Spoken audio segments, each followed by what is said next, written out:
मुस्तफ़ाए ज़ात यकता आप।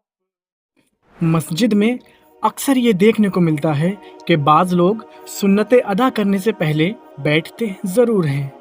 अब बैठने में कोई हरज तो नहीं, मगर बात यह है कि वो सुन्नतें पढ़ने से पहले बैठने को ज़रूरी समझते हैं।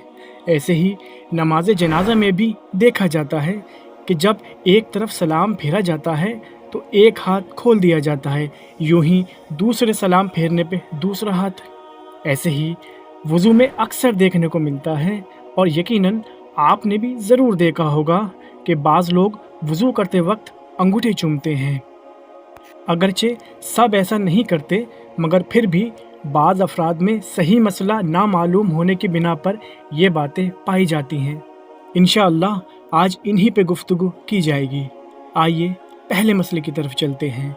दरअसल बाद हजरात ने सुन्नतें अदा करने से पहले बैठने को इतना लाजिम कर लिया है कि अगर जमात का वक्त करीब है और उन्हें सुन्नतें पढ़ना है, फिर भी वो बैठते ज़रूर हैं। बाज़ लोग तो पूरा बैठते भी नहीं, बल्कि वक्त कम होने की वजह से घुटने ज़मीन से लगा के उठ जाते हैं। जबकि सही मसला ये है कि अगर जमात में वक्त है तो आप सुन्नतें पढ़ने से पहले बैठ तो सकते हैं, मगर ये समझना कि सुन्नतें अदा करने से पहले बैठना ज़रूरी है, ये बिल्कुल गलत है। बग़ैर बैठे भी सुन्नतें अदा कर सकते हैं। सुन्नतें पढ़ने से पहले बैठने का कोई मसला नहीं है। अब आइए दूसरे मसले की तरफ चलते हैं, जो कि नमाज जनाजा में सलाम फेरने का है। लोग इस तरह करते हैं कि एक तरफ सलाम फेरने पे एक हाथ खोल देते हैं और दूसरे सलाम फेरने पे दूसरा हाथ, जबकि सही तरीका ये है कि जब सलाम फेरा जाए तो उसी वक्त दोनों हाथों को खोल दिया जाए, एक एक करके नहीं बल्कि एक साथ। इस बात को इस मिसाल से भी समझा जा सकता है कि जब हम दूसरी नमाजों में सलाम फेरते हैं तो सलाम फेरते वक्त हमारे दोनों हाथ खुले होते हैं। अब इंशाअल्लाह तीसरे मसले के बारे में जानते हैं। वज़ू में जब मसाह किया जाता है तो बाज़ लोग अंगूठे चूमते हैं, जबकि यहाँ अंगूठे चूमने का कोई मतलब नहीं बनता।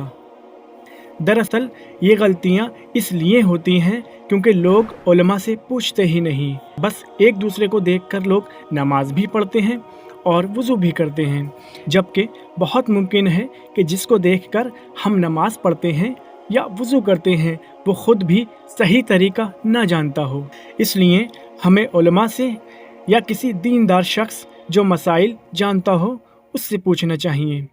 अल्लाह रब्बुल इज़्ज़त से दुआ है कि वो हमें इल्म दीन सीखने की और उस पर अमल करने की तौफीक अता फ़रमाए, आमीन। और आपसे भी एक गुजारिश है कि इस वीडियो को लाज़मी शेयर करें और इस चैनल को भी ज़रूर सब्सक्राइब करें।